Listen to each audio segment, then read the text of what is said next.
লগ্ন থেকে অনেক বাধা বিপত্তি অতিক্রম করে একেবারে বলবো না যে আমরা কাঙ্ক্ষিত লক্ষ্যে পৌঁছে গেছি, তবে অনেকটা আশার আলো আমরা দেখতে পাচ্ছি। কারণ আপনারা সবাই জানেন যে গত কয়েকদিন আগে যে বৃত্তি পরীক্ষায় অংশগ্রহণ করে 2টা সন্তান বৃত্তি পেয়েছে। আমরা আগামীতে আরো চেষ্টা রাখবো যাতে করে অধিকাংশ সন্তানগুলো বৃত্তি লাভ করতে পারে, ভালো রেজাল্ট করতে পারে। কারণ ফলাফল ভালো হলে তাদের আর অ্যাডভাইস করতে হয় না, প্রচার করতে হয় না, আপনি খুঁজে বেড়ায় যে কোথায় দিলে বাচ্চারা ভালো পড়াশোনা করবে।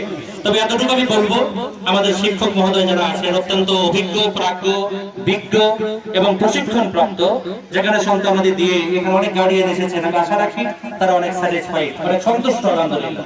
তারপরে আপনাদের কাছ থেকে আমরা দোয়া প্রত্যাশী যে আমরা যেন এর চাইতে বেটার কিছু ভালো কিছু উপহার দিতে পারি।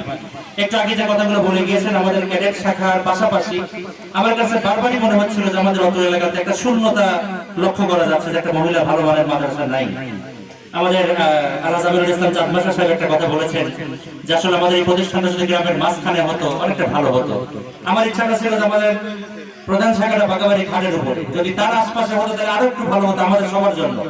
কিন্তু আসলে জায়গা বা পারিপার্শ্বিক কিছু কারণে সম্ভব হয়নি, হয়তো আল্লাহ তাআলা কবুল করেছেন এভাবে, যে কারণে এখানে নিরিবিলি একটা পরিবেশে আমরা উদ্যোগটা নিয়েছি। আল্লাহ তাআলা ভালো কিছু রাখলে হতে পারে ইনশাআল্লাহ।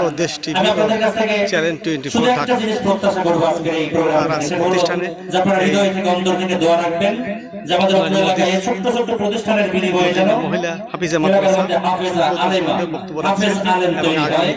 আমরা মৃত্যুবরণ করার পরে দুইটা হাত তুলে দোয়া করতে পারি, রব্বির হামহুমা কামা রাব্বায়ানি সগীরা। আল্লাহ বলেন তো সন্তানেই দোয়া ভারত করে আমার আমি ছোট্ট মানুষ হিসেবে যে পরিচিতি বা যে অবস্থান আছে, উদ্যোগ নিলে ওখানেও প্রতিষ্ঠান করা সম্ভব। অনেক প্রতিষ্ঠান সারাতুল হয়েছে, আমার সাইফুল ভাই হেলাল ভাই প্রায়ই বলে, কিন্তু আমার ক্ষুধা যে আমার এলাকা আমার গ্রামটাকে একটু কন্ট্রোল করে বা এখানে একটু ভালো মানের কিছু করে আমার নিয়ত আছে আগামী ওই দিকে যাওয়ার জন্য। এই জন্য আপনাদের কাছ থেকে আমি দোয়া প্রত্যাশা করবো। এই প্রতিষ্ঠান থেকে আমি ইনকাম করে খাবো এমন আশা নাই ইনশাআল্লাহ।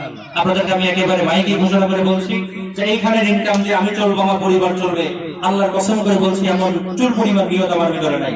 আমার প্রত্যাশা একটাই, যেখান থেকে যেটা আসবে প্রতিষ্ঠানে ইনভেস্ট হবে প্রতিষ্ঠান ভালো করার জন্য। একটা পর্যায়ে গেলে আল্লাহ অটোতেই তখন কিছু বরকত দিবে ইনশাআল্লাহ। তো প্রথমে আমার ইচ্ছা হলো যে ভালো মানের প্রতিষ্ঠান যেন তৈরি হয়।